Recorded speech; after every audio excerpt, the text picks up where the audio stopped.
This is where we turn the heat up and inject the absolute devastation of their missed opportunities. We need to emphasize the decades of denial. The ultimate corporate betrayal wasn't carried out by an outside disruptor. It was an act of internal self-sabotage by the king of photography, Kodak, who literally invented the weapon used against them. For most of the 20th century, Kodak reigned supreme, having perfected the chemical alchemy of film and turning the Kodak moment into a global cultural phenomenon. Their financial engine was a masterpiece of capitalism: sell cheap cameras, but print endless billions on the consumables, the film, the paper, and the chemicals. This immensely lucrative, predictable kingdom made the company's leaders utterly allergic to change. This fear became their fatal flaw when, in 1975, their own engineer, Steven Sasson, unveiled the world's first digital camera, an 8-pound, 0.01 megapixel Frankenstein's monster that took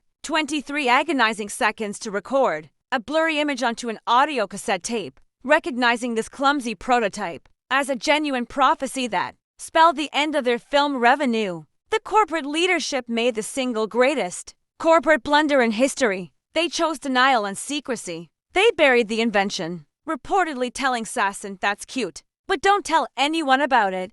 Their thinking was simple, yet disastrous.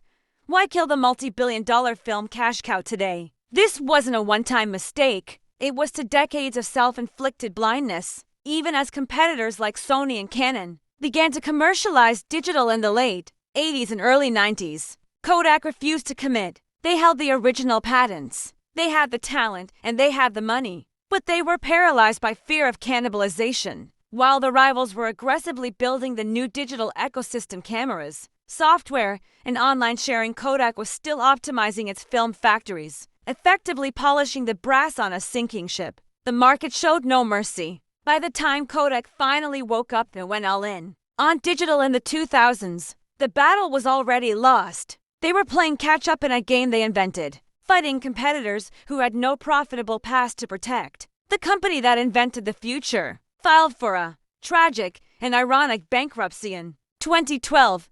The painful lesson is etched in history. You don't get bonus points for inventing your own doom. If you're just scared to destroy your cash cow, someone else will gladly milk it and then turn it into glue. And that's why, sometimes, the greatest threat to a giant isn't the competition outside, but the brilliant idea they decided to lock in the basement. Don't forget to hit that like button and subscribe so you don't miss the next corporate horror story.